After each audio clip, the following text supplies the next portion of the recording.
Let's welcome back Daniel Cormier now. Daniel, we saw your reaction. What was going through your mind when you saw the way this fight ended? You know, when you watch some of my reactions to Francis Ngannou fights, that is most times the reaction because he does things that just seem like abnormal and outlandish because he is so powerful that he can just shut anybody's lights out. Even with this fight tonight, he has still only fought about 7 minutes in 5 fights. It's insane what Francis has done.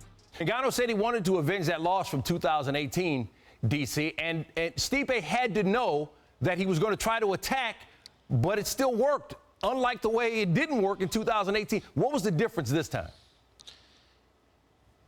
Everything. It was absolutely everything, Stan. He was better at staying patient. He didn't wing punches trying to knock Stipe out. He took his time. Stipe tried to take him down in the first round, something that he had a lot of success with in the first fight, and Francis defended. The moment Francis Ngannou defended that takedown, most of the wrestlers I know around the country, high-level wrestlers, texted me and goes, this fight is over. Because if Stipe can't take him down and he's forced to stand with this guy, at some point he is going to sleep. Francis Ngannou tonight was a much different fighter than he was back in 2018. In 2018, he had only been fighting for 5 years total. 3 years later, this man is a veteran and he is the world champion. 5 straight knockouts. This one lasted a bit longer than the previous 4. So now, DC, we get to what happens next. Of course, Stipe had the trilogy with you, the 3 fights. There's a nice setup for another one with Ngannou here now. But then Jon Jones is lurking out there, making the move up from light heavyweight to heavyweight. He tweeted after the fight, "Show me the money." So I'm sure Dana White is chomping at the bit to try to get Ngannou and Jones into the octagon. What do you think is the best next move? I think that's the fight. I think it's Jones versus Ngannou. You know, this is a massive fight for the heavyweight division.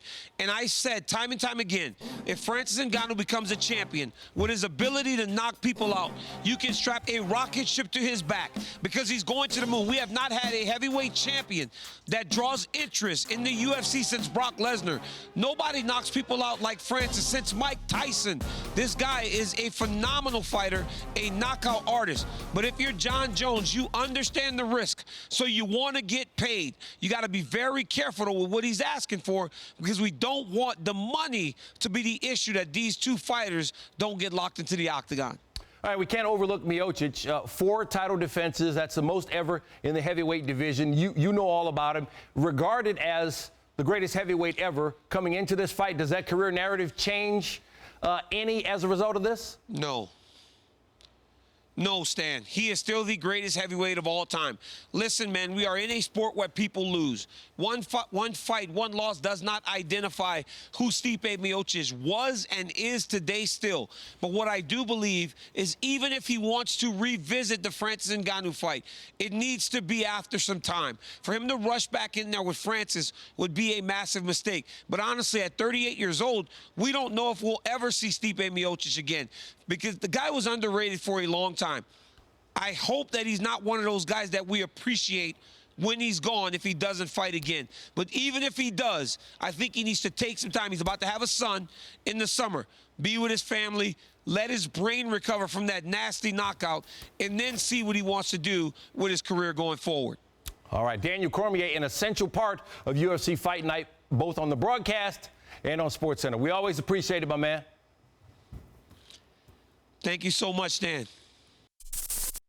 Thank you for watching ESPN on YouTube. For live streaming sports and premium content, subscribe to ESPN+.